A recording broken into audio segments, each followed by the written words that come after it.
दोस्तों, सुलोचना रावण पुत्र मेघनाद की पत्नी व भगवान विष्णु के शेषनाग वासुकी की पुत्री थी। दोस्तों, चूंकि लक्ष्मण शेषनाग के ही अवतार थे, इसलिए वे सुलोचना के पिता व मेघनाद के ससुर लगते थे। सुलोचना को नाग कन्या कहा जाता था व कुछ पुस्तकों के आधार पर उसका नाम प्रमीला भी बताया गया है।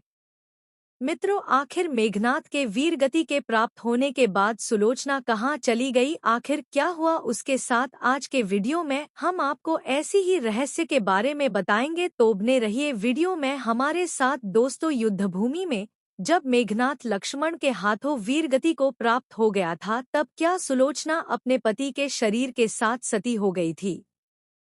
हालांकि इस कथा का उल्लेख न तो वाल्मीकि रचित रामायण व न ही तुलसीदास रचित रामचरितमानस में मिलता है। कुछ अन्य भाषाओं, मुख्यतया तमिल भाषा की कथाओं में इसका प्रमुखता से उल्लेख मिलता है। इसलिए आज हम आपको सुलोचना का चरित्र व उसके सती होने की कथा के बारे में बताएंगे। तीसरी बार युद्ध में जाते समय मेघनाद को यह ज्ञात हो गया था कि श्रीराम व लक्ष्मण कोई साधारण मानव नहीं अपितु स्वयं नारायण का रूप है, तो वह अपने माता पिता व सुलोचना से अंतिम बार मिलने आया। वह अपने माता पिता से मिलकर जाने लगा, तब उसने सुलोचना को देखा। सुलोचना से वह इसलिए नहीं मिलना चाहता था क्योंकि उसे लग रहा था कि कहीं सुलोचना के आंसू देखकर वह भी भावुक हो जाएगा व युद्ध में कमजोर पड़ जाएगा, किंतु जब उसने सुलोचना का मुख देखा तो अचंभित रह गया।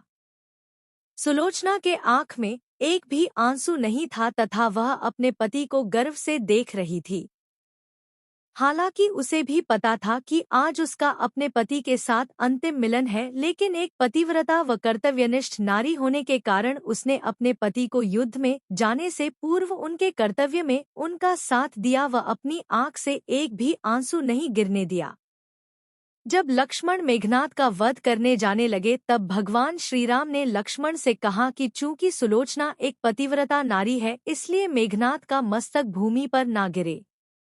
इसलिए जब लक्ष्मण ने मेघनाद का मस्तिष्क काटकर धड़ से अलग कर दिया तो उसे श्रीराम के चरणों में रख दिया। भगवान श्रीराम लंका व सुलोचना को यह बता देना चाहते थे कि युद्ध में मेघनाद वीर गति को प्राप्त हो चुका है।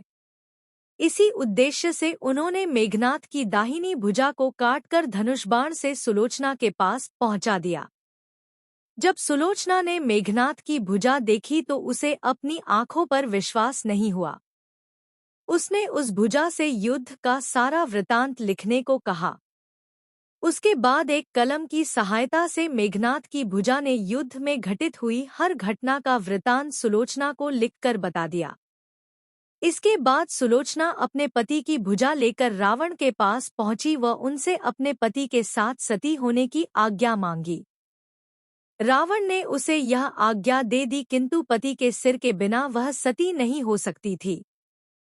इसलिए उसने रावण से मेघनाद के धड़ की मांग की, किंतु रावण ने शत्रु के सामने याचना करने से मना कर दिया।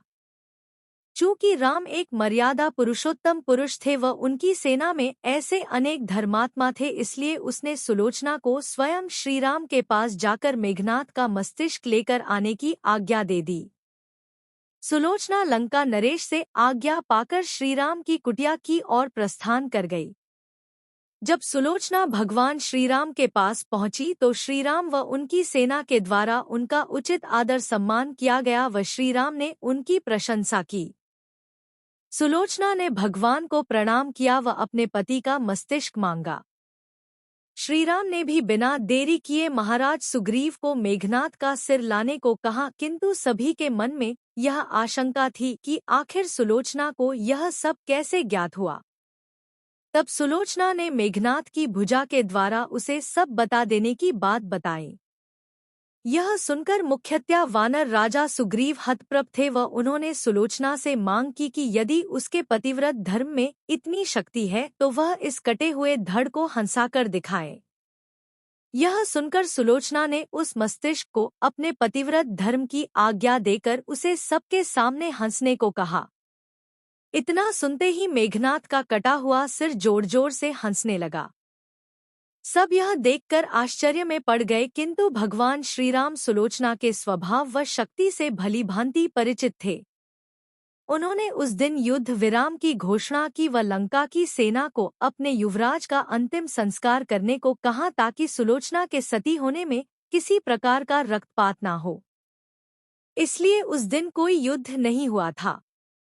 अपने पति का कटा हुआ सिर लेकर सुलोचना लंका आ गई व समुद्र किनारे सभी मृत सैनिकों व मेघनाथ की अर्थी सजा गई। सुलोचना धधकती अग्नि में अपने पति का सिर लेकर बैठ गई व सभी के सामने सती हो गई।